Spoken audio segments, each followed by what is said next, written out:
On a frosty Christmas Eve, long, long ago, young Max and his father went from room to room in their small mountain cottage, locking each window tight and setting the Yule log ablaze. Outside, Max's friends played in the snow, their laughter carrying on the winter wind. "Father, why can't I go out?" His face pressed against the glass. His father shook his head with a sigh. "Tonight is a night for family, my son." "But it's Christmas. Why must we do all this? Can't I join the others?" The father knelt beside him. "When I was a boy, I thought just as you do. But you're old enough now. It's time you knew our story." The man leaned back in his chair and closed his eyes as painful memories of Christmases past began to creep in. Many Christmases ago, on a night just like this one, my older brother, Friedrich, and I were stringing garlands by the fire. Friedrich was bold, stubborn as the winter itself, and would rather play than honor tradition. When he'd had enough, Friedrich pulled on his boots and opened the door, the cold air rushing in. "Let's stay inside," I said. But Friedrich wouldn't have it. "You coming?" he called to me. But there was another reason I didn't want to join Friedrich, and I was almost too afraid to say it. "What about Krampus?" I whispered to Friedrich. But Friedrich only scoffed. "Krampus? That's just a tale to frighten children." And then he was gone, daring me to follow. I was frightened, but I wanted to prove myself brave. So I followed Friedrich into the night, the snow crunching under our feet as we walked. That's when Friedrich tapped me on the shoulder and yelled, "Hide and seek!" before vanishing into the trees. 1, 2, 3, he counted from a few yards away. I crouched down beneath the thicket and waited for Friedrich to find me. But something was wrong. The woods were too quiet. Max watched as his father's gaze turned distant, lost in his tale. I peeked through the branches, looking for signs of movement. I caught a glimpse of my brother's jacket and felt relieved. But that's when I saw something else moving through the trees.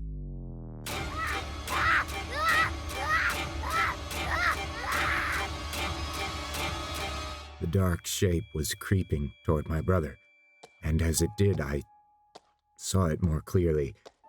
Sharp horns curled from its head, and yellow eyes glowed like embers in the night. I was terrified.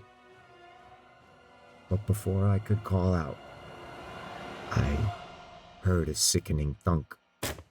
The creature brought his heavy wooden staff down on my brother's head. Friedrich collapsed, and I watched in terror as the monster lifted him into a basket on his back like he weighed nothing at all. Before I could move, those piercing yellow eyes turned on me. That was the moment I knew. The tales were true. Krampus was real. Max clutched his father's arm. My heart pounded as I turned and ran, my small legs carrying me over snow and root until I reached the cottage door. Once inside, I locked the door, my hands trembling as I rushed from window to window, securing each bolt and closing every shutter, desperate to block every possible way in. Then I ran to our bedroom, pulled the quilt over my head, and told myself it was all a terrible dream. By morning, I hoped Friedrich would be back. The father paused, his voice now barely a whisper. But morning came, and Friedrich's bed was still empty. When I looked out the window, all I saw was a strange, dark object on the windowsill outside. A small black bell. Krampus wanted me next. Max gripped his father's sleeve as his father looked into Max's wide, frightened eyes. Belief in family, in goodness, in Christmas itself. These things matter. They are what keep us safe. So tonight, we lock our doors, we light our fires, and we believe, for on nights like this, Krampus still roams, searching for those who have forgotten the true meaning of Christmas. Well, there will be scary ghost stories and tales of the glories. And terrorific stories? Are you kidding me? That's what they told little kids? I mean, is that real? I mean, if you don't want to believe in the Christmas spirit, there's got to be consequences. Well, I mean, I believe when you look like that. Okay, so this is our version of a Christmas special because buckle up, folks. Christmas is not holly jolly white dudes and red fuzzy suits. It's a fright before Christmas. It's dark. It's the best. I'm sorry. It really is. It's so exciting that we really don't need to just have Halloween or whatever it is you celebrate around that time to kind of get into that kind of mindset and enjoy the scary, creepy times of year. You could do it whenever. And if you think about it, it really is probably the best time to do it because it's also the darkest period of the year. Mm-hmm. Have you ever seen 30 Days of Night? I mean, it's why I'm not going to Alaska ever. That's it. That's why 30 Days of Night. That's it. No, there are vampires out there, and you're not going to convince me otherwise. Well, okay. So winter solstice itself, right, and the history of the Yule log, that's a whole nother thing we'll get into. But the story of Krampus.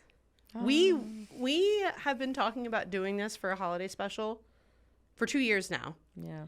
So much so that, Dayelle sent me the world's creepiest clip of... What was the story of the husband and wife? It was like a blogger, a YouTube blogger, who they went to Austria on like one of their trips and stumbled on a Krampus parade without knowing anything about it. That's so and fun. They just, were walking around getting like hot chocolate and stuff, trying all the different foods. And then all of these terrifying Krampuses started just flooding the streets. Oh my God. But there's this like incredibly loud banging music that comes with Krampus as he comes into the streets. And also these Krampuses just start like whipping people. Yeah. And that is what happened to these two people who were... Can you imagine? And it was like such a cute, they're like kissing and they're God. Oh, it's so pretty. Look at this pretty holiday market. Thinking they're going to be in a Hallmark movie. Exactly. And then this is what they kind of stumble on. And it's crazy to watch. And I need to see this clip. The idea, it's incredible. The idea of like, enjoying a nice, like, cozy holly jolly Christmas, right? Like you're bundled up drinking hot cocoa and then all of a sudden these terrifying monsters.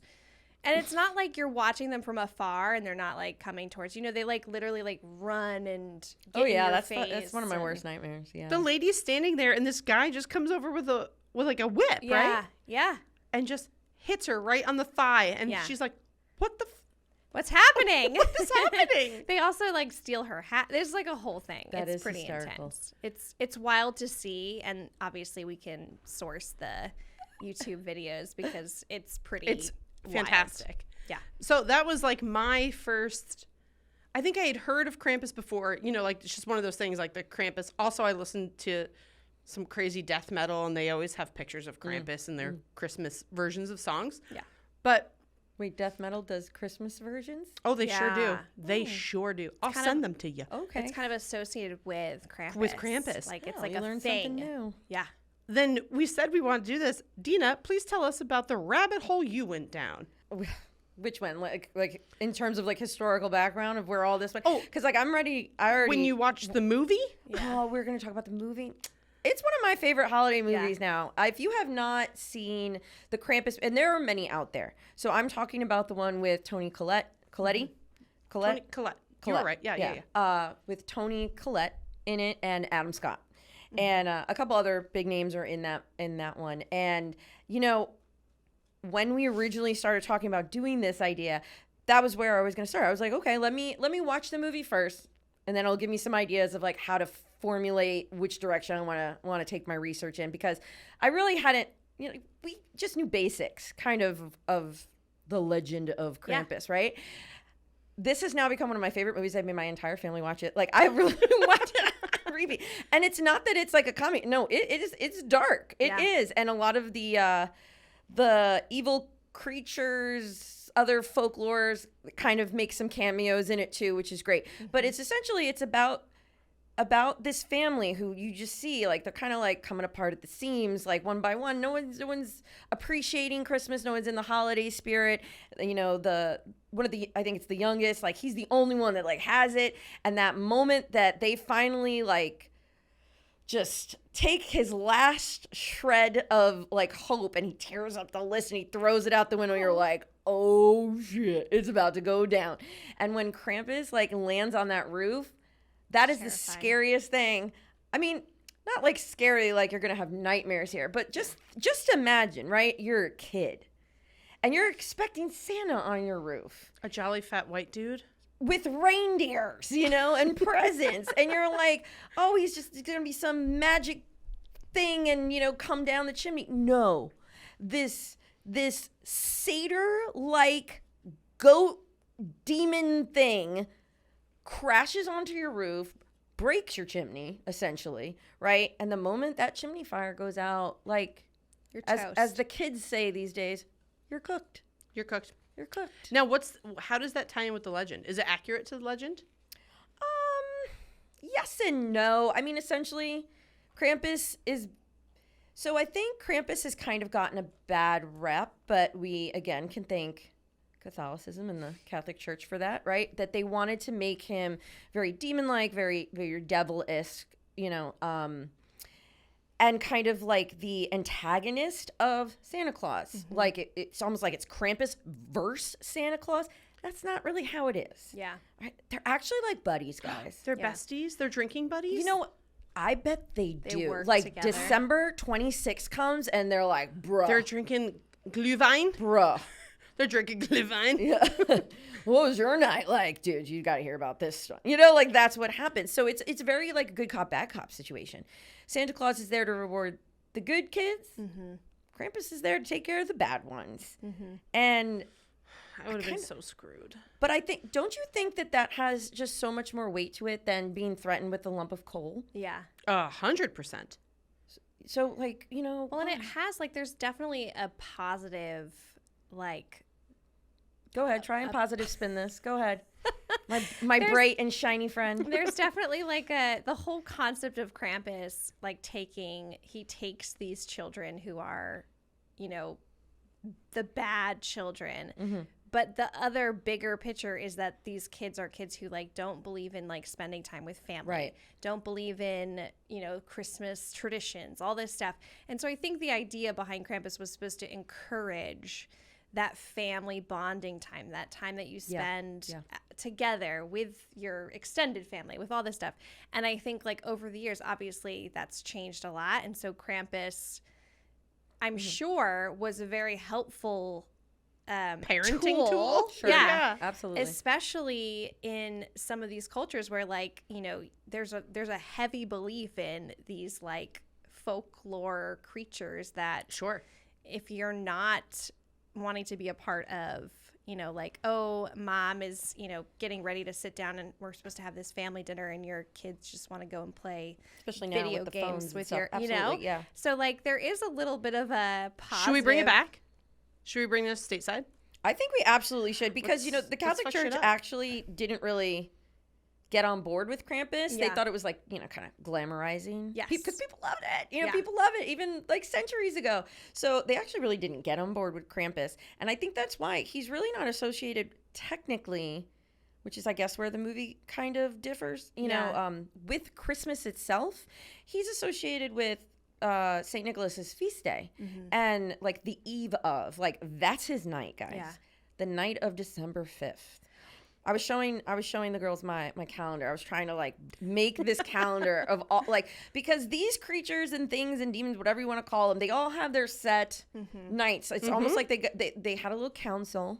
And I would love to have been there. you know what I mean? They were like, Oh. let's make sure everybody's got Figure this out. right. Very Wouldn't it be- civil, very They're like arguing, organized. like Krampus is yelling at I the. just think of Gilmore Girls town hall meetings. Yes. I was to add to what Deena's saying too is Buddy the Elf is Kirk.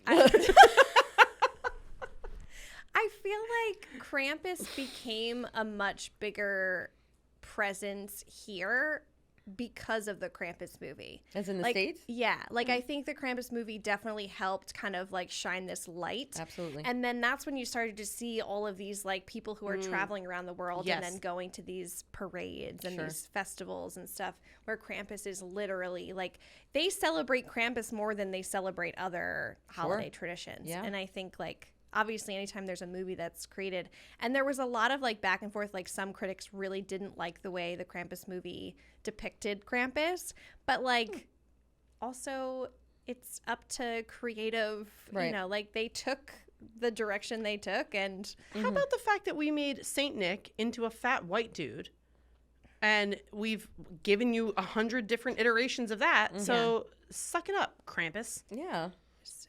I think Krampus can look to many different people, many different ways, depending on what you find to be terrifying. You know, if I had my photos, you know, like there's one that he almost, it looks like he has a hood very similar to Saint Nick, right? And that he just has this like creepy old guy face almost. But then we have, you know, like the demon-esque, like Krampus with like the really long tongue and whatever that's about, right? Like, Ew. What's your they name, also, Daddy Krampus? so if The you like dive granddaddy. into the costumes and stuff too that people put on for these festivals and the parades and stuff, they're all very large and Yeah. they have giant butts that have like drums on them. Nice. So there's like there has to be more to Wait, I might be Krampus. yeah. I think this is really like, I Yeah, don't, maybe your ancestry is related. To I it. wish these festivals would come stateside. I don't think they ever will. To I be don't honest, think they but, could. I know. think like if you watch, fair. They'd be Once too you, like, wild. see We could it- be wrong. I hope Yeah. if you guys are listening to this and you've gone to a Krampus festival in your town, Yeah. like we are begging you. Yeah. Yeah. We need to know. If you 'cause we go wanna this come. year, take video, send it to us. We want to see it. We will share it. Yeah. I need to see it. yeah. And we don't just mean like somebody just happened to show up in a Krampus costume. We mean No. like people are there celebrating what is essentially the eve of St. Nicholas's feast day. Like raucous, like Saturnalia going crazy. I don't want to gloss over it though. And you said the Krampus day is December 5th. okay. So Nice. there we go. I actually like took me a minute. I was like, "Whoa, December! Yeah, we're almost there." We are right there. Yeah. So and you know, since we're talking about dates, this is where I already warned my Italian Catholic family. Like, I'm probably gonna piss everybody off with this, but you know, this where we bring it back to like where Christmas all started, right? It has been proven that Jesus' Yarp. birthday No. is not December 25th. Nope. The secret is out. Yeah. All right. It's not. My flabbers are gasted. I mean, you know, but it makes sense again, because if the Catholic Church is trying to control the narrative, right? We have Saturnalia going on between December 17th and December 23rd, about there, right? When the winter solstice is going on, right? This, and we know this. I mean, I took earth science or whatever it was, right? That is when it is going to be like the darkest day of the year, right? Yep. Like the least amount of sunlight. Yeah. Well, this all makes sense to me. So far, the science is sciencing.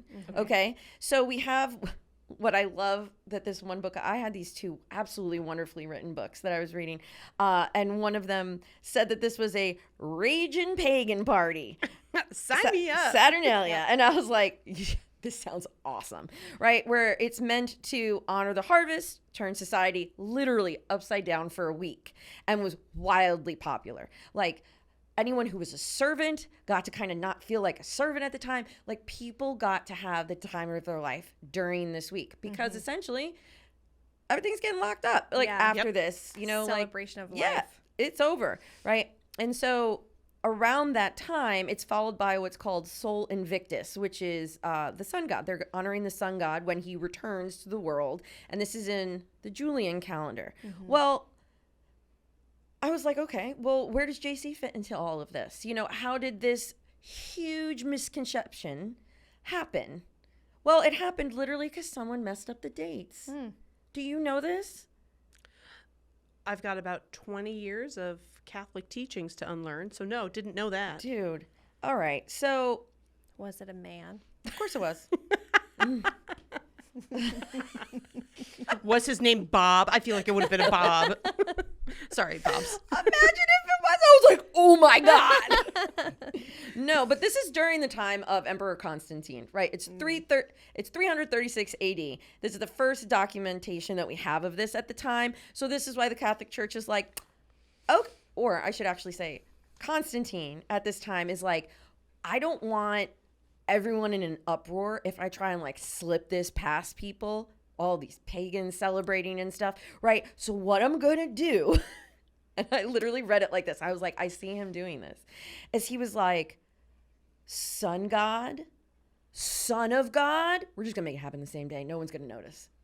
And that's literally how it happened. That's pretty smooth. Yeah. Just burp right in there. And everyone's like, oh, you know what? Yeah. That makes December sense. 25th. Yeah. No, Okay. it's always been there. Great. Just saying. Fantastic. And again, this is my loose translation of things. But the good thing, Christians, that we can all relax about is that what we're talking about today, and Krampus and all of his buddies, is that it has nothing actually to do with Christ or with Christmas itself. It has to do with the winter solstice, which is essentially going on. I mean, we saw some of these creatures coming out in November, going out all the way until January, and it makes sense. Did you guys ever see Midsommar? Oh, yes. Wow. Oh, what Florence a movie. Pugh, you genius child. It's a fascinating movie. I had to watch it twice because I was like, What did I just watch? Happened? Yeah. So this is midwinter, which doesn't have the same kind of ring to it, I think, you know? Midwinter, Yeah. But think about it. So we went from being hunters and gatherers, right? And now all of a sudden, those hunters and gatherers decided they wanted to be farmers. God bless you. Especially in like the Germanic countries, much like work. Scandinavia, where you really didn't have this like fertile ground, right? Which is why we know Vikings. Love these shows. Like Last Kingdom. Woo! She loves them because of the shirtless lead. But keep going. Yeah. Uhtred, I'm still waiting for you. But so they decided to start this harvest. It's literally life or death.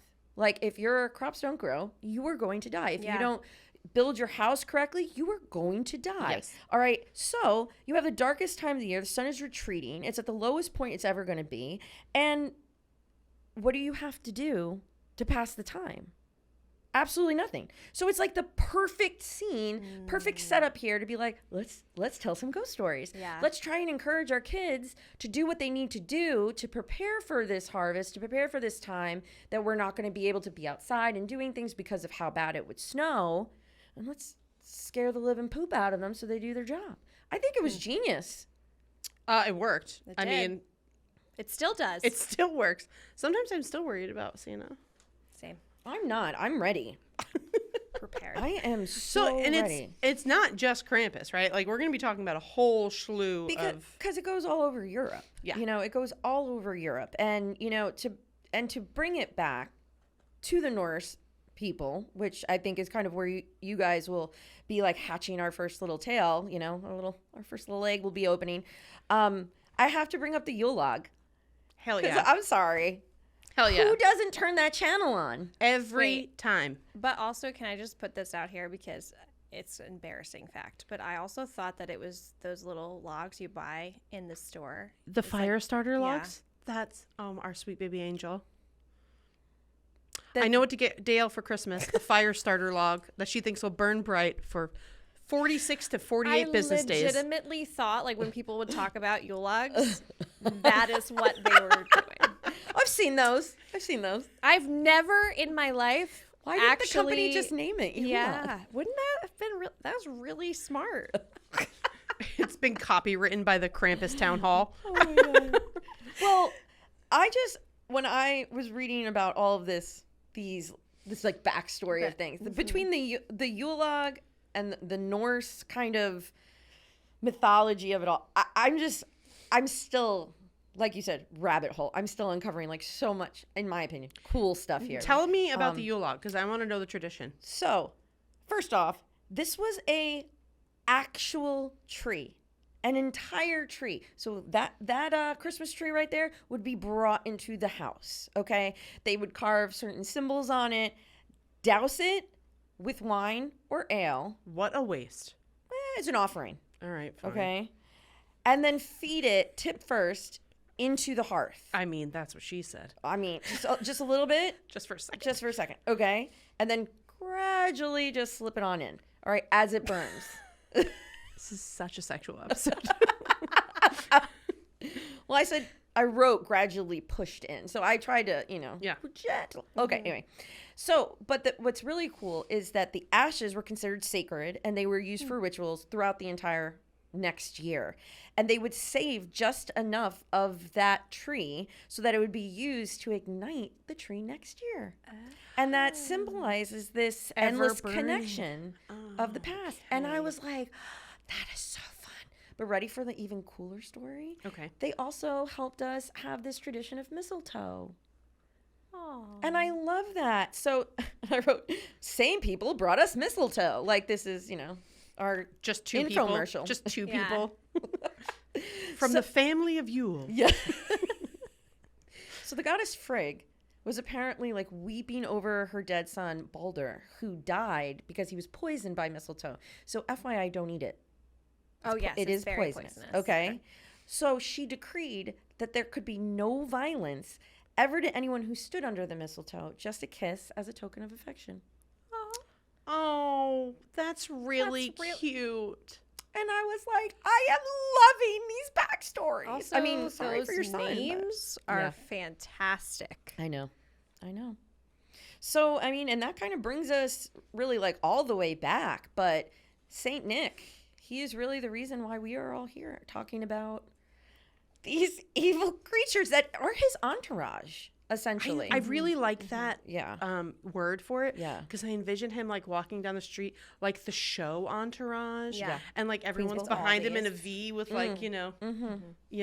I just want, Vinny I mean, Chase. like he's obviously the nicest out of most of them, right? If you look at the original backstories, The OGs?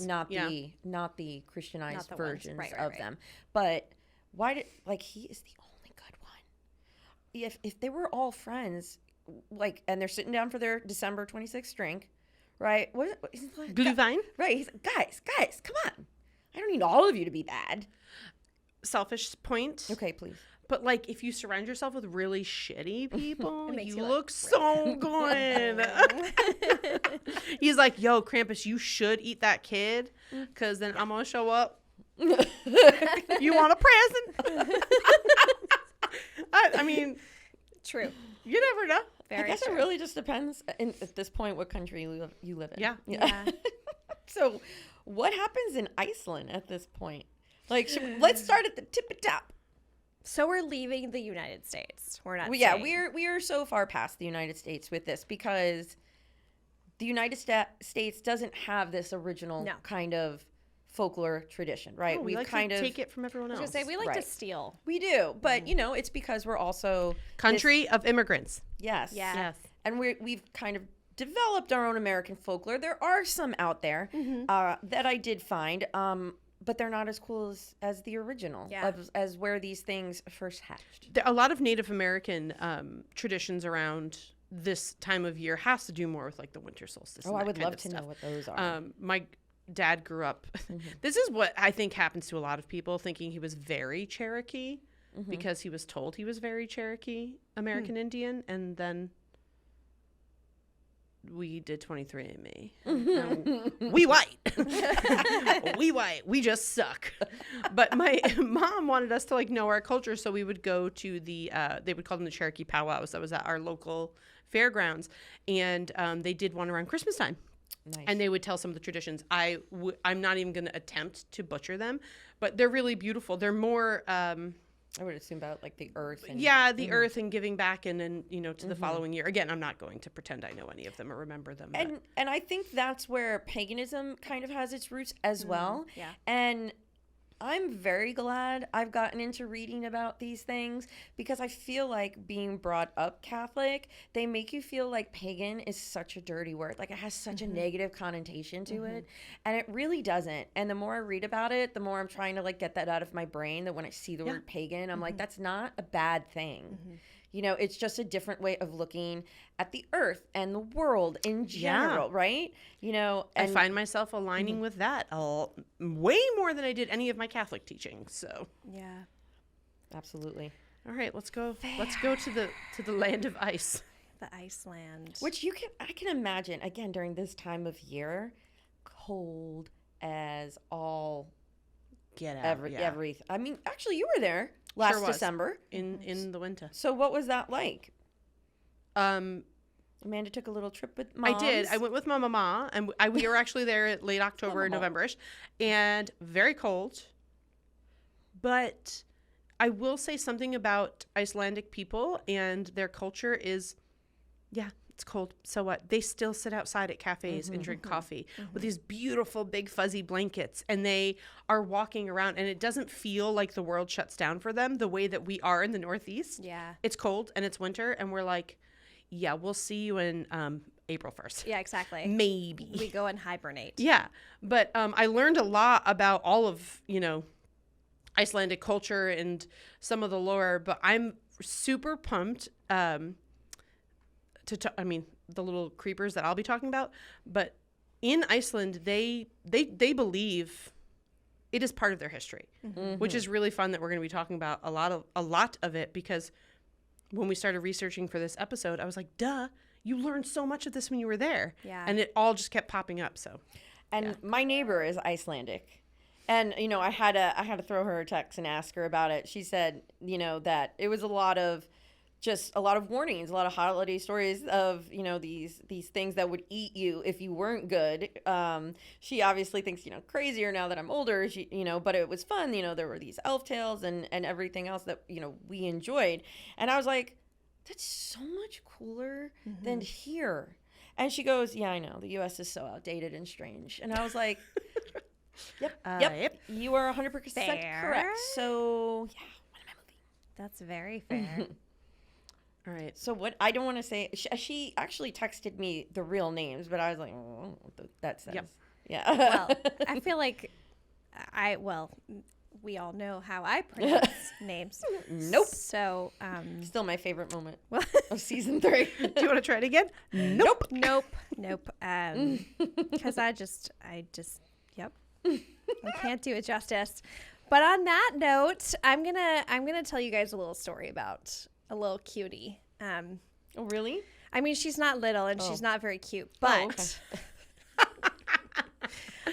she is this cute little boy. And totally went the other way there. No, she's not very cute or tiny. And this person that I'm going to tell you about, her name is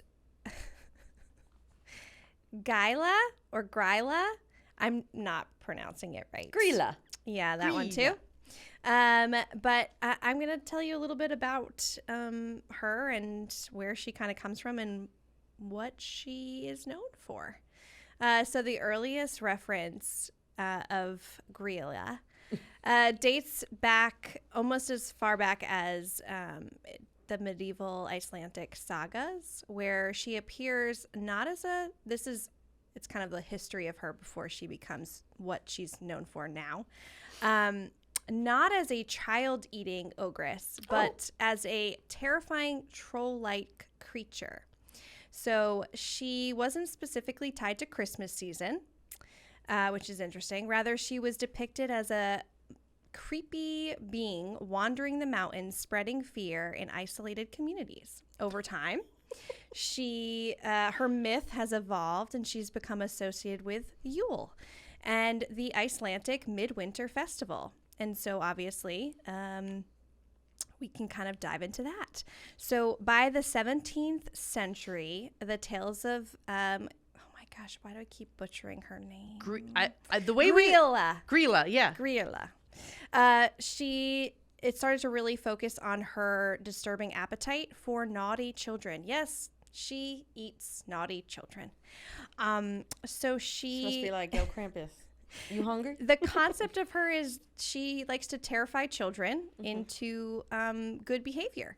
I mean, parents told stories of how she would descend from the mountain cave during the dark Icelandic winters to seek out misbehaving children, snatching them up to be cooked in her cauldron.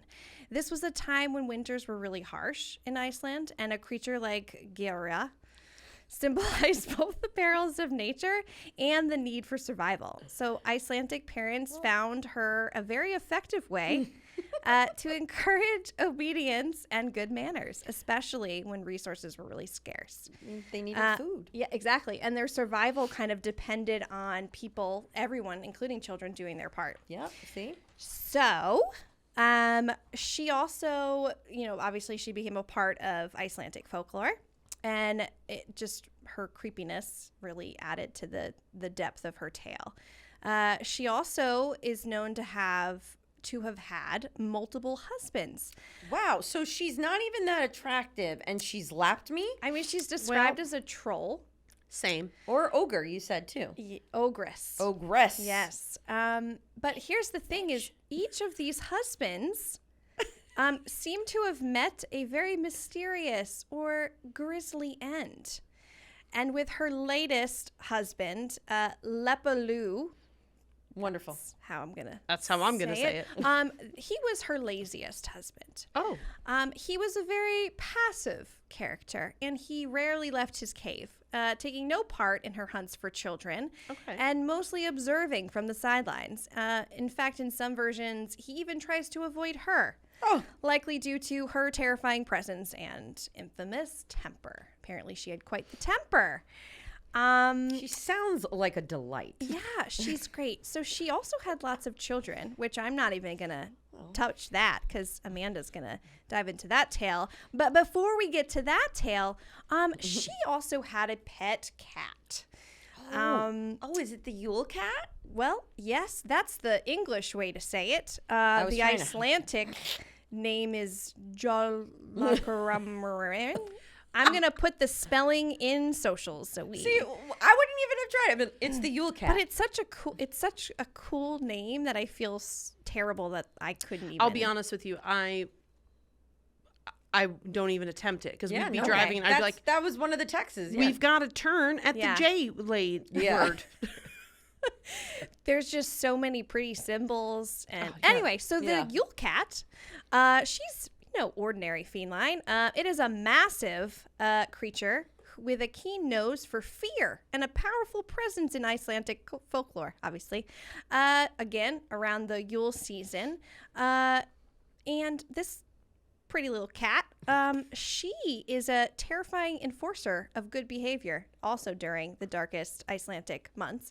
According to the legend, the Yule cat roams the snowy Icelandic countryside, stalking and sniffing out those who haven't received new clothes for Christmas. So here's a fun fact. In Icelandic traditions, receiving new clothes for Christmas wasn't just like a festive luxury. It actually often meant that a person had worked hard during the year. And so, and textile was a very big industry in Icelandic life. And those who did not work really hard throughout the year couldn't afford to give family members new clothing. And so the Yule cat used this as a way to choose its prey. And so the cat would go out on these little missions to devour anyone who didn't wear new clothes at Christmas. This feels mean. But this apparently really encouraged people in Iceland to be very productive and helpful, especially leading up to the holiday season. And that would not fly in the States. But I guess they're too soft here for that. They'd be like, "Excuse me, I'm feeling singled out." Yeah. So the Yule cat was said to be relentless. It was enormous in size, and so it made it pretty impossible to ignore. And in some tales, it was described as its fur was as dark as the long winter nights, its eyes glowing like embers as it prowled from village to village. So, I mean, those are really great. And I think it's fascinating because kind of like what I talked a little bit about with Krampus, and like I felt like he had like a maybe a good purpose. Both of these two wonderful creatures, because they're so deep rooted in Icelandic folklore, they also served a purpose as to like really encourage and also the wool industry and the textile industry was like a really harsh reality for a lot of the people of that time. Like if they were not doing well, they were not going to survive the winter. And so like being able to they say like a lot of families, their clothing was all handmade. And it's a very like cherished and very practical thing for like a holiday season to be able to gift someone a handmade sweater or, you know, clothing.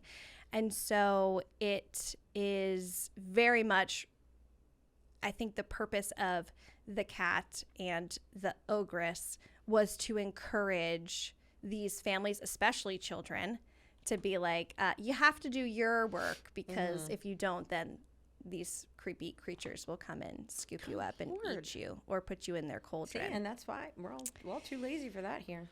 Wouldn't be able to do it. So I don't know. There's. Did you find anybody else?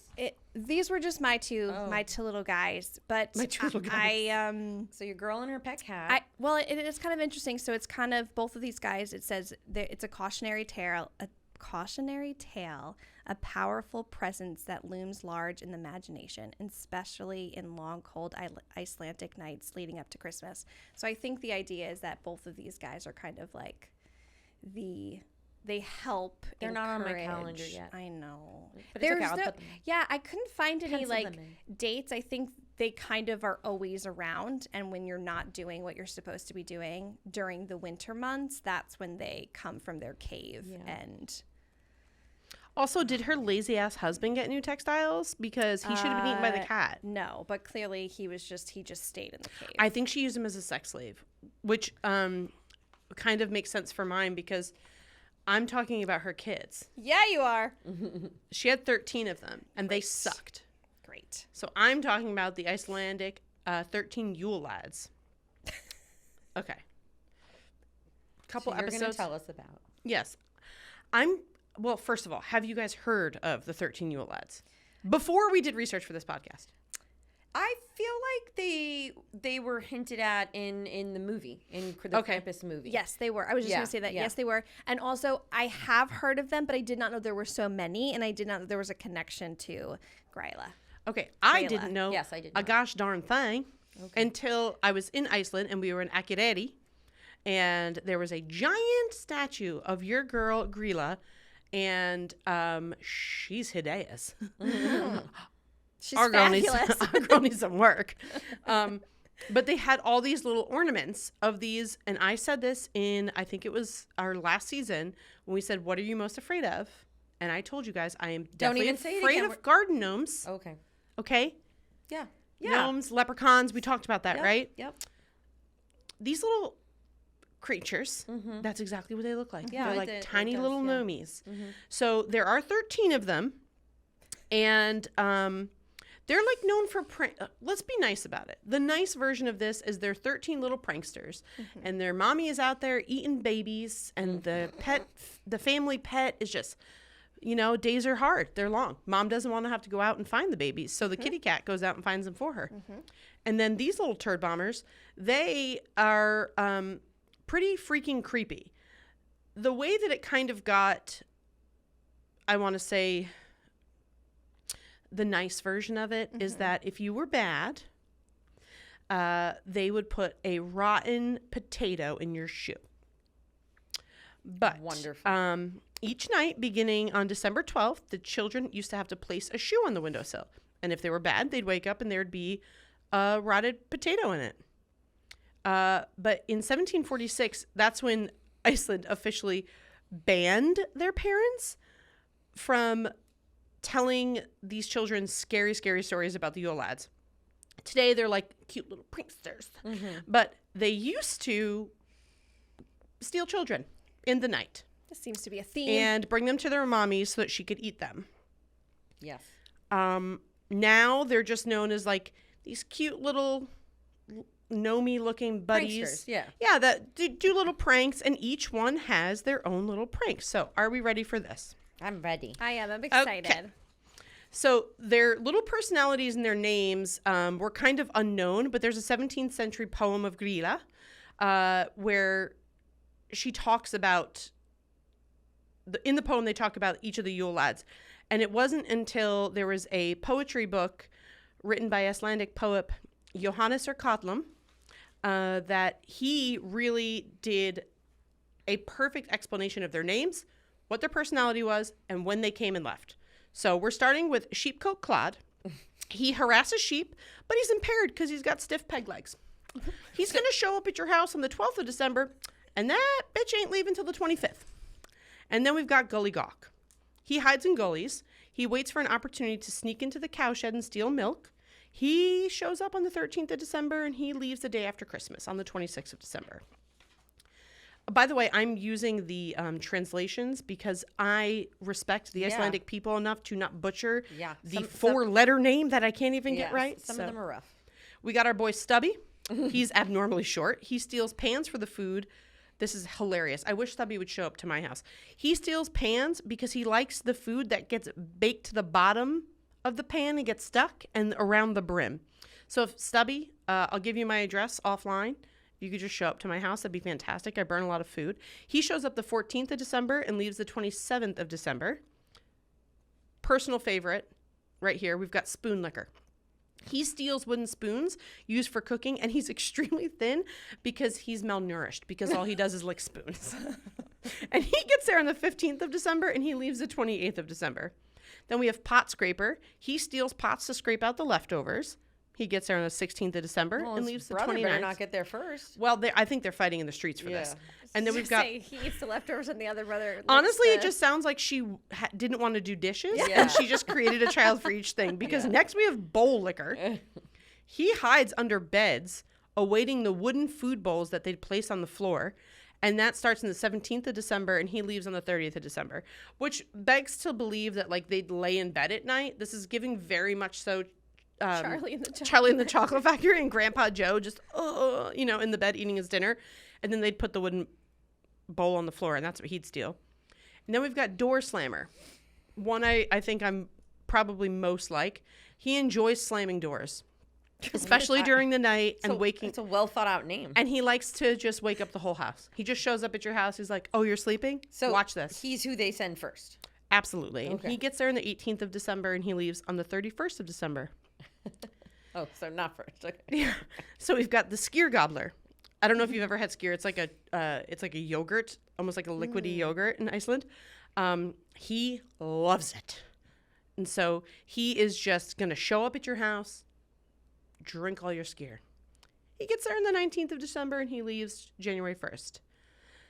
This one, little ridiculous of a name. The Sausage Swiper. Nice. Nickname in college. He hides in the rafters and snatches the sausages that they would hang that are being smoked. He shows up on the 20th of December and leaves the 2nd of January. Then we've got the Window Peeper, and he should be in prison. He snoops and looks through windows in search of things to steal. He gets there on the 21st of December and leaves January 3rd. And then, I got to be honest with you, this is the creepiest one to me. The Doorway Sniffer. Yeah. All right. He's got an abnormally large nose and an acute sense of smell, which he uses to locate leaf bread. I don't know. He gets there on the 22nd of December and leaves the 4th of January. Ready for this one? I can't wait. It's going to blow your I mind. had to put the book down. I'm just listening. Meat hook. Yes. He uses a hook to steal meat. Great. That's it. That's all we got on So him. we got a sausage man and a meat Yep. man. Got it. Okay. He They're gets best there on the friends. 23rd of December. they're twins. Leaves January 5th. And then this guy just sucks. The candle beggar. He follows children around and steals their precious candle. to eat them. To eat the tallow. Because candles then were made of tallow, which made them edible. And he gets there Christmas Eve and he leaves January 6th. I mean, Now, I something to clean do have the poem where these little personalities were. I'm not going to read it all because we'd be here till Christmas. But some of these descriptions, they're a little off-putting. The skyr gobbler, the 8th, was an awful stupid bloke. He lambasted the skyr tub till the lid on it broke. Then he stood there gobbling, his greed was well known, until about to burst, he would bleat, howl, and groan.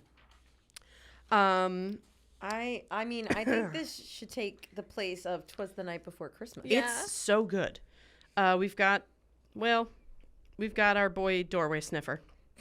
11th. I want to know about the peeper. Oh, we got him too. 11th was the door sniffer, a doltish lad and gross. He never got a cold, yet he had a huge sensitive nose.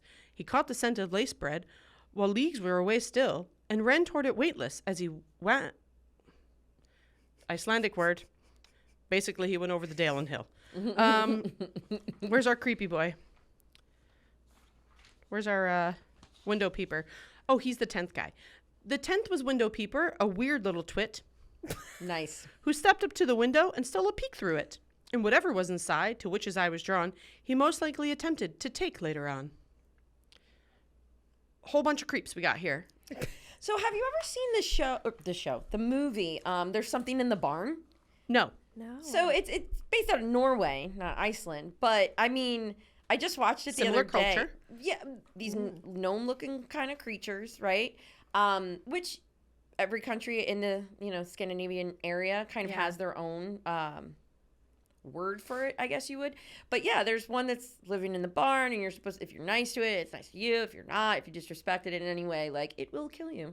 And that just reminds me of the Yule Lads, because they try to get him out, and he brings his friends, and 13 of them show up, and I'm just like, now I'm wondering if you go back to the movie and kind of match all this up. I'm wondering if I want to know. similar, yeah. And also something I just thought of, and I didn't do research on this on why there is, but we had talked about this in our second season, in our third season, about the number 12 and how once you get to the number 13, everything is very sinister and unlucky.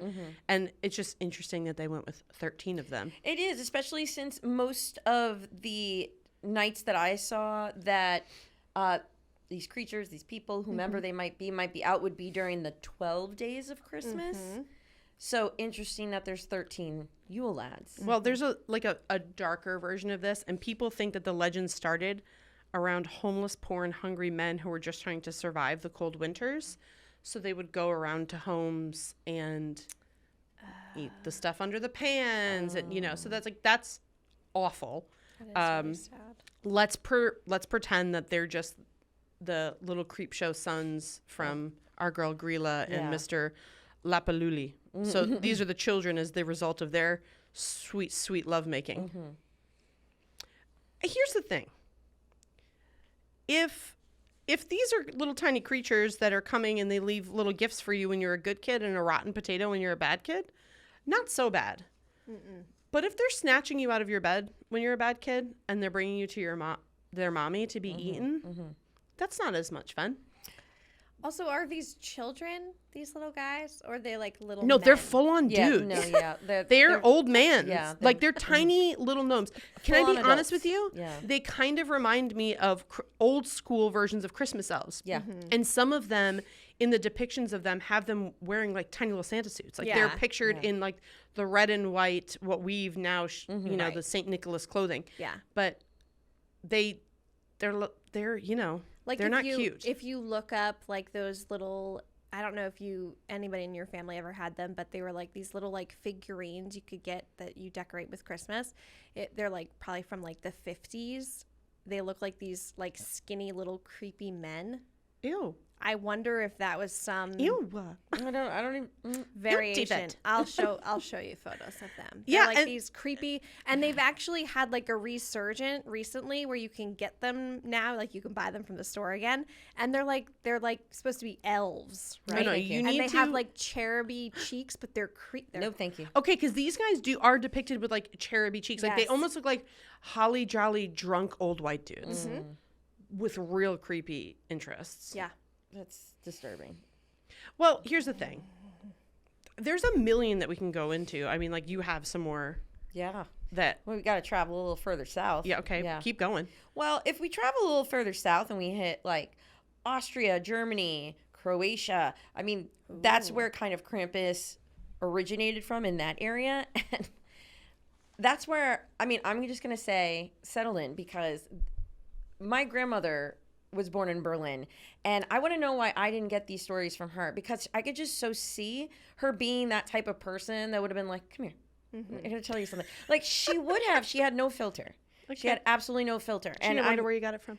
Yeah, I know, right? But I found some witches that I was like, let me look into these little stories because we hear about all these creatures. I was like, I want to know about the witches of the holiday season. And I found Frau Perchta, which is based in like Austria and Bavaria.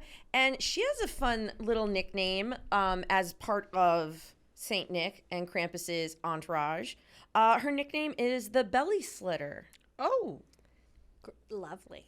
Yes. So this Frau is, again, you know, very similar to what you were saying with that Icelandic culture of clothing and textiles. Yeah. They are very, they are associating a lot of this with spinning and keeping tidy, right? And that these are the things that they had to do, right, during the time. And she is associated with that. So, again, she could have been a different way, but prior to about like 1200, like, you know, that time period when, again, our buddies at the Christian church decided to blacken her reputation with a little more of a fearsome winter witch kind of vibe. I have an awesome picture to show you what she now apparently looks like. But she said to really kind of come at you if you don't have everything ready and woven by January 6th. So she gives you a little leeway, okay? But if you don't have it ready, there's going to be a nasty surprise.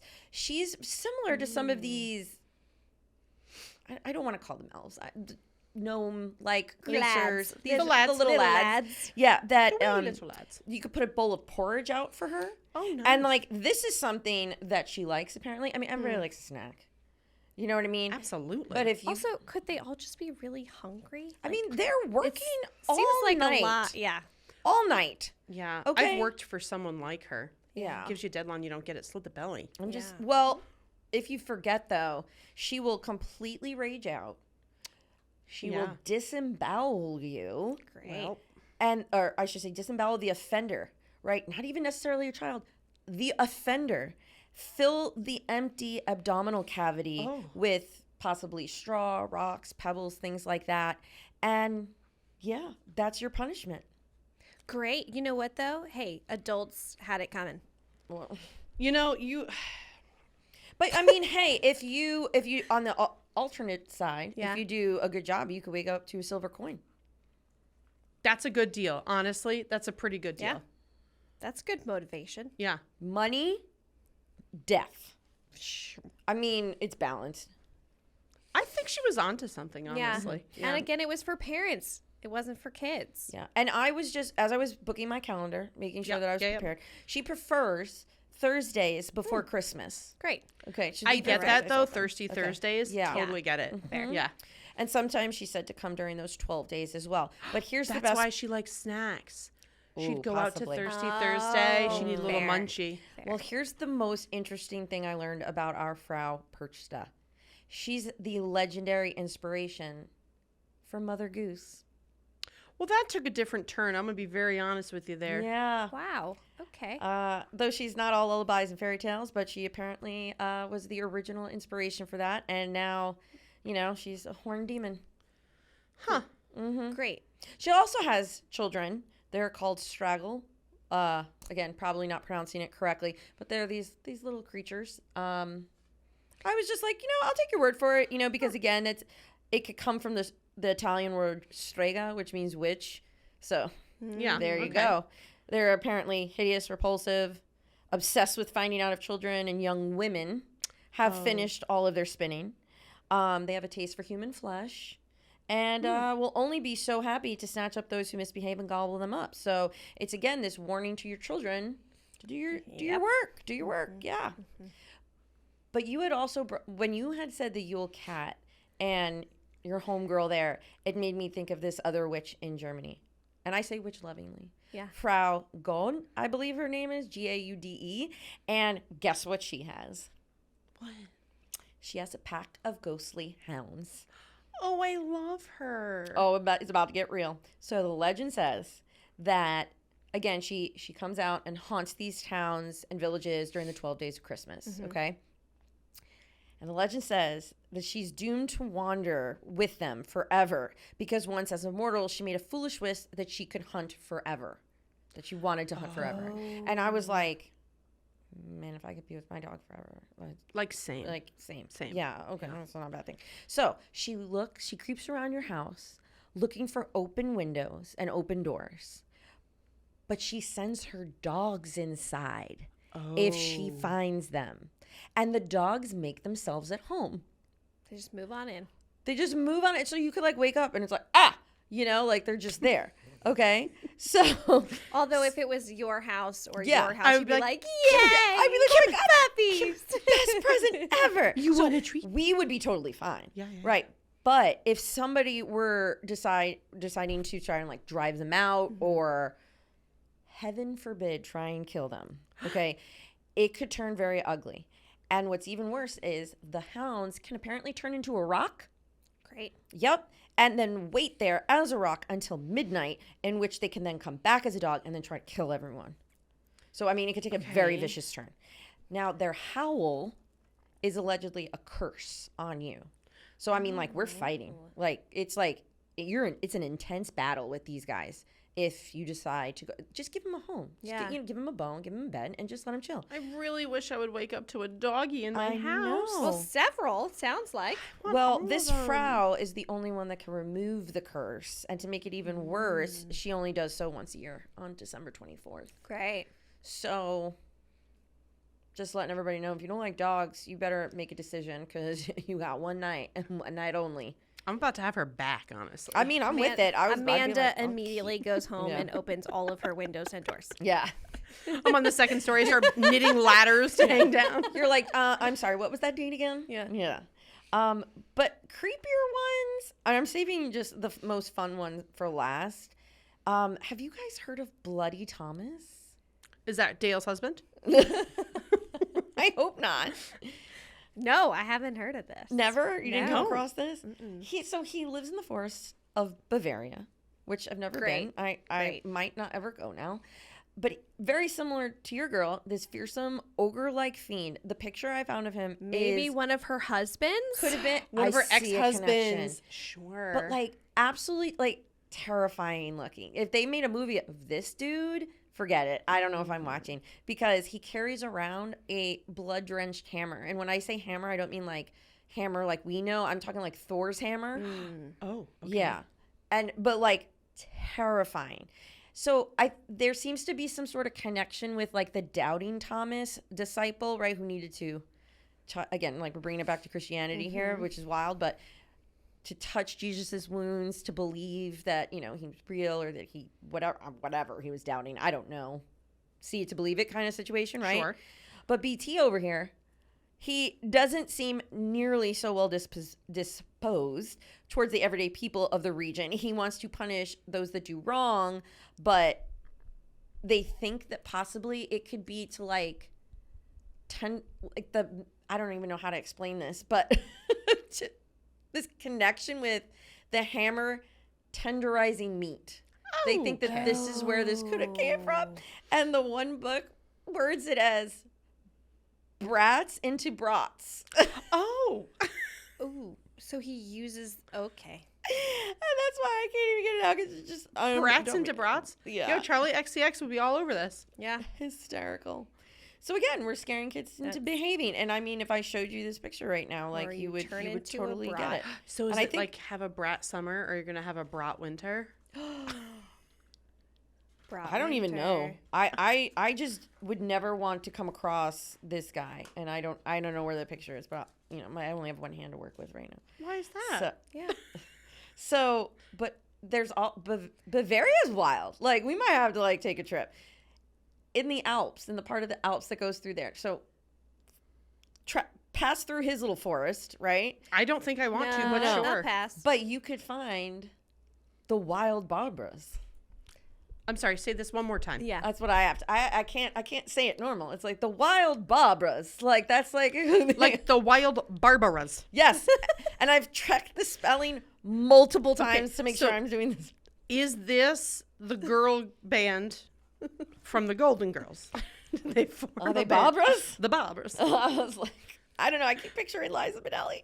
Wait, maybe it's Liza Minnelli, Barbara Streisand, and who else would be? Bette Midler.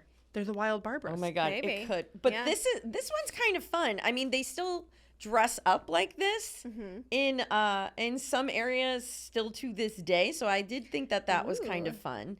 But really, it's these grotesque looking masks.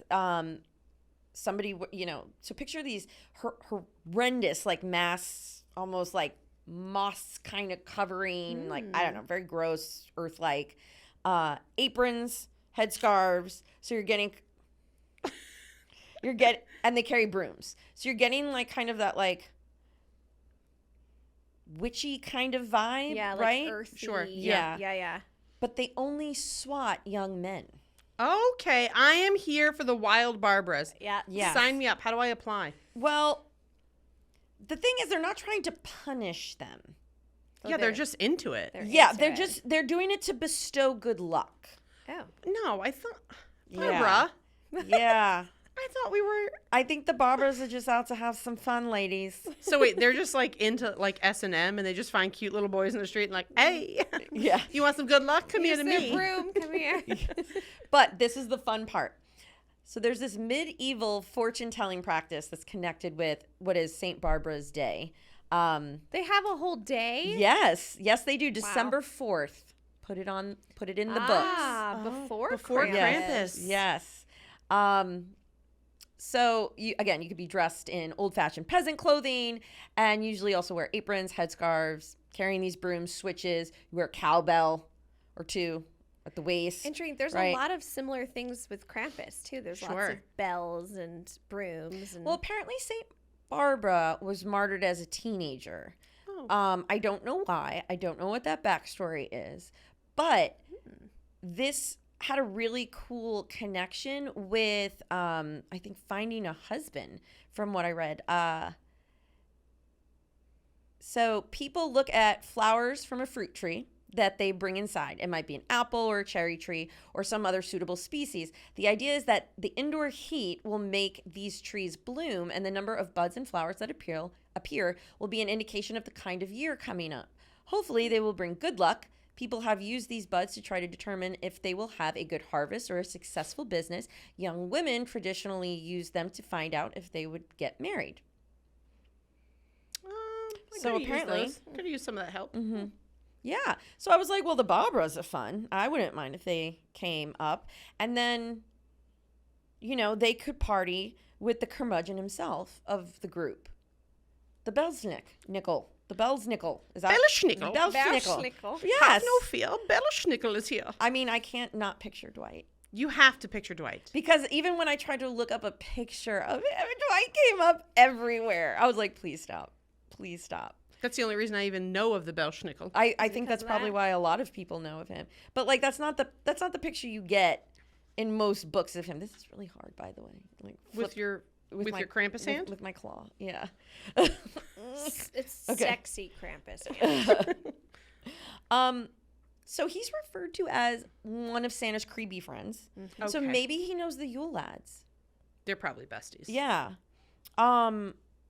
But it's based on myth. He has another couple of names and stuff. I love the fact that they call him a curmudgeon. Me too. That makes me happy. Because he'd rather do his job alone than go out with like Krampus and Santa. So like if they're all getting that, like he's not coming. So He's a homebody. Yeah. Likes to be home. Don't step on his lawn. But he's been referred to as the Christmas woman. Oh. That he wears rags and sometimes women's clothing and occasionally deer antlers on his head.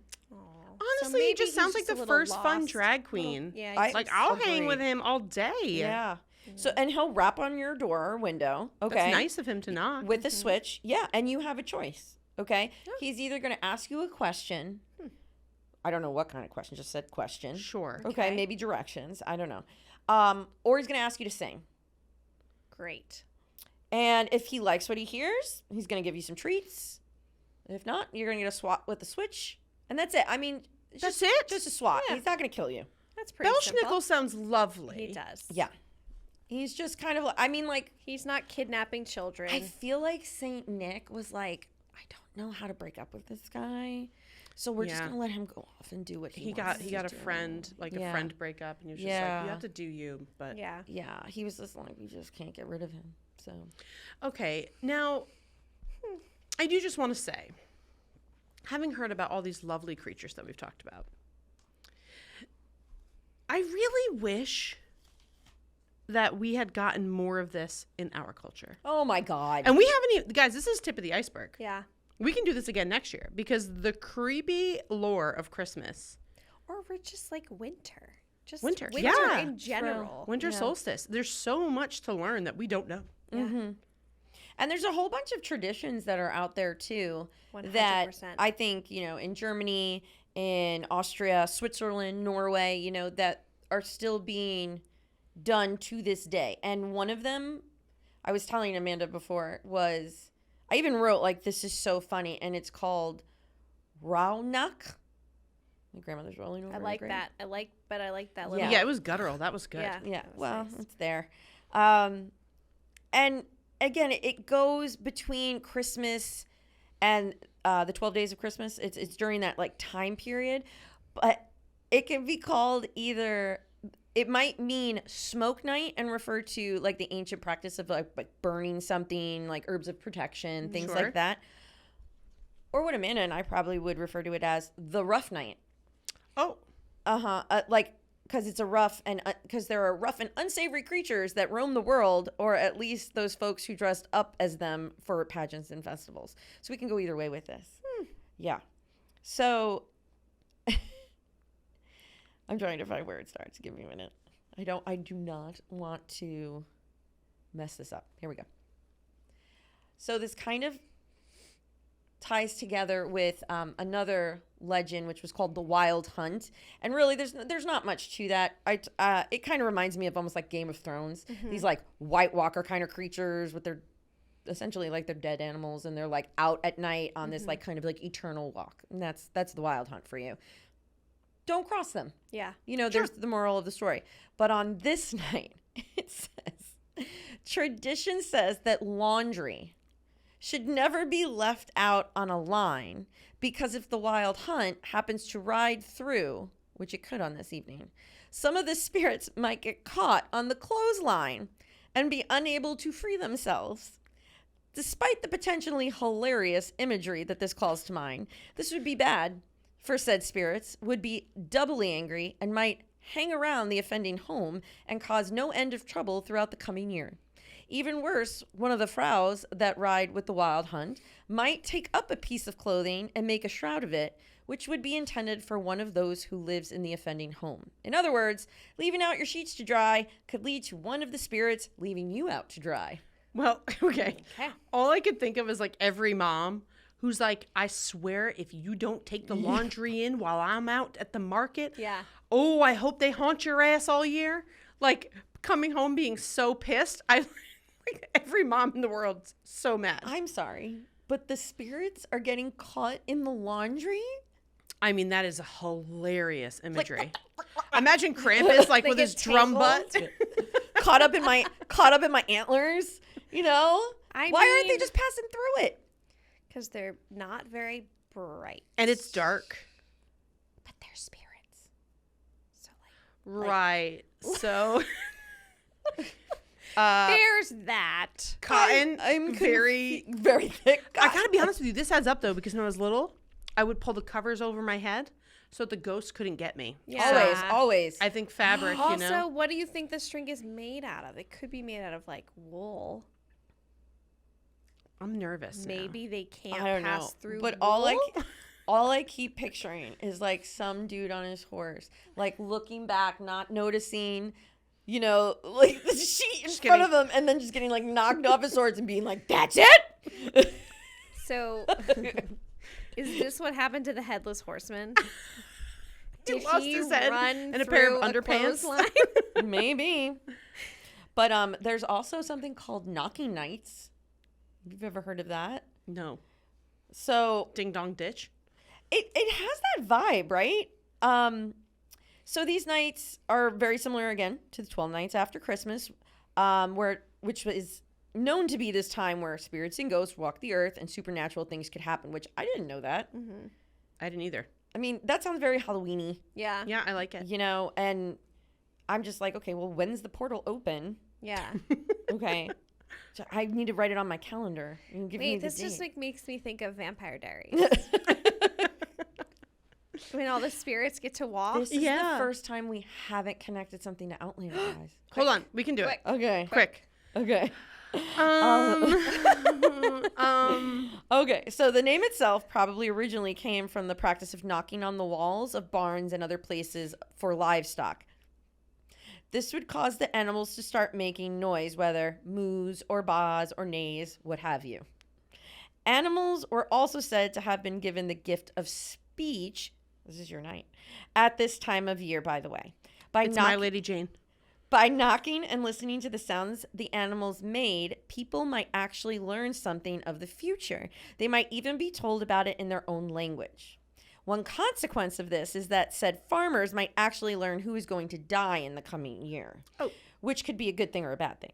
One can recognize how this could have gotten out of hand as a superstitious prank when people would listen to animals and then start claiming that other people in the same group would not live out that year. You can easily imagine a bunch of kids doing this and trying to scare each other silly. No doubt it didn't go over well with a lot of families and religious authorities.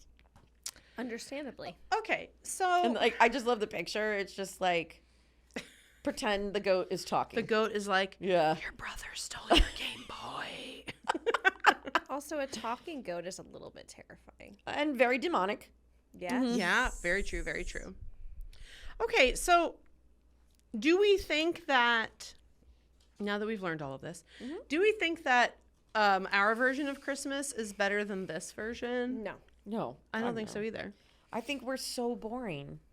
Also, kind of creepy. I was listening to another podcast on the drive in today, and they were talking about how, why is it that just Santa and God are watching you all year long? We're taught that. And they know if you've been good or bad. Like, there are some things that I don't want either of them to see me doing. Fair. You know what I'm saying? And on the podcast, it was on the Basement Yard podcast, they were talking about, like, when you're naked, is Yeah. it just, like, blurry or, like, pixelated like The Sims? It's just, like, you can't really see what's happening. Yeah. Would you guys like to see what Bloody Thomas could look like? Sure. If he came at you? So he's not cute. No. He's like a werewolf with There are winter a werewolves out bloody hammer. there. Like a Thor hammer. Yeah. A meat tenderizer. Yes. No, wait, hold on. He doesn't look werewolfy. He looks like The worm from Like- Akatar. I'm thinking Facts. I'm thinking like Lord of the Rings, like Gollum. what are the Oh, the Uncle. Aka. Gollum's uncle. You know, the guy, the creatures that are under Sauron. Yep. Yeah. His, Orcs. like- Orcs. His Thank you. mouth comes up to his Yes. ears. Oh, he's a little bit. Yeah, he's a creep show. Yeah. Okay, not a fan of Bloody Thomas. No. You look just like Krampus. It's fantastic. Honestly, twins. Honestly, twins. Yeah. Show us that tongue though. Different podcast.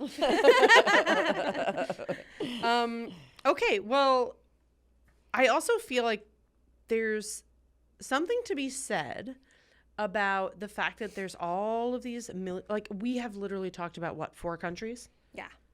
And there are like, so many traditions. I can only imagine we've only touched the surface of Oh, yeah. even these areas. If you have creepy stories from your, like, grandparents and parents that have told, like, from your culture and Yeah. your background, like, begging you, like, share them with us. You grew up with these stories, like, we want to hear them. And We I'm must hear them. I'm definitely going to recommend this book that I got called Scary Book of Christmas Lore. Yes. It's a very blunt title, but absolutely wonderful, by Tim Rayborn. And he really covers the gamut. I mean, all different countries, all different creatures or people or legends, whatever, what have you, right? I mean, Mari Lwyd, we didn't even mention, up in Wales, that's the horse skull, right? Like, there's just some so crazy things that have kind of fizzled out, and I'm just like, why? Let's bring that back. Because we should. I think if there's we ever are. a time, let's This do is it. a good way to bring it back. Let's I do think it. it would be a lot of fun and would stop people from being so serious all the time. Agreed. Agreed. Well, and I think there's like a happy note to all these things. There's like a bigger meaning behind them. Yeah, behave, You know, do like your job, and love your family. yeah, And don't suck as a person. Yeah. be kind. And be kind to dogs, even if they break in your house. Yeah. If you're listening, please come to my house. Which is essentially, we did try and take Christmas that way, right? With whether it's Washington Irving or Charles Dickens, right? We tried to do the, Merry Christmas, everyone, right? Like, and celebrate this time of year. But I don't really see that Fell so short. much. It's so Yeah. commercial in this yeah, country. Exactly. Yeah. This Also- stuff is so rooted in Yes. like just I don't know. It's so cool. I mean, I will never stop watching It's Christmas Carol every December. It's my favorite movie in the world. But I don't think there's anything wrong with sitting around and telling some scary stories. I mean, think about it. Like, your adrenaline's rushing. People typically enjoy getting spooked out. You're all sitting around a fire, right? Make some s'mores and enjoy yourself. Exactly. Yeah. And there is, and I don't remember if it's Iceland, Norway, or Sweden. It's one of those beautiful countries. On Christmas Eve, you gift each other books and chocolate. Yes, I've totally seen that. So that you stay inside the night of Christmas Eve with your family and you all read and Sweden? yeah, and you eat Yeah. chocolate, and that makes sense because it also ties into that Krampus culture where you don't leave your house. Yeah. You're meant to be inside. I and also think that's a Canadian thing as well. That there's well, there's let's a do night. that. I'm all Yeah. for it. I want chocolate and books. Same. Always. And I think that we need a lot more of that, because think about even just like, how out of control Thanksgiving has gotten. Oh my gosh. Black Friday, things like that. And I personally think it's ridiculous. I think we need to go back to, have the stores closed. People. Yeah. It's a Yeah. simpler. It's Yeah. I think For like, sure. all The these stores don't need to be open Yeah. on these holidays. We need to be with their family. People need the day off. Work does not always have to happen. And said the teacher, who's probably going home and doing a lesson plan after this. And I'm trying to live by that as best as I can, but I think it's ridiculous that we can't have some fun and just sit around and Agreed. be with our families anymore. Just be good so that Krampus doesn't come and get you. Yeah, exactly. I mean, and just maybe- lock your windows, bro. Maybe Krampus just needs to come and clear house. Crampy, if you're listening, granddaddy of Christmas. Come on out. I think it's time. Roundup. What did you call it? The from Gilmore Girls. Get The town hall. get the town hall together. Buddy the Elfus Kirk, Yeah, we're gonna need y'all to come to the United States and Yeah. bring us back some fun. yeah. But I think there's, as creepy as these stories may be, which I love winter solstice stories and the story of the Yule, and I love all these stories. But like there is, like you said, there's something to be learned here, and also I love hearing people's weird Christmas traditions. So please tell them to us. Yeah. So fun. I love it. I do too. I do get this. inspired by them. I'm like, I want to do that. Yeah. I want to do that. I don't have a Same. big family at all. Share So your story. So this was so fun. I'm so glad we did this. Yeah. And we'll be back. We will be back. And thank you so much. I think we should just say thank you because so many people have supported us in our last season. It was so fun. it's and so exciting to see we your are- comments and to get your feedback. we are freaking loving the comments. Keep them coming. And we are so grateful. And like, this has been so fun. And we're It's so glad you're incredible. enjoying it. We love this stuff so much, so to see that other people love it just as much, Oh yeah. It's been awesome. very exciting. Yeah. Yeah. My students might actually want to watch it now. They think I'm cool. You are cool. Not yet. Not Wait till they quite see yet, this get but up. soon. Yeah, But I was going to soon. say, female Krampus. Done. So- Okay, thanks, guys. Bye. Bye. Merry Christmas.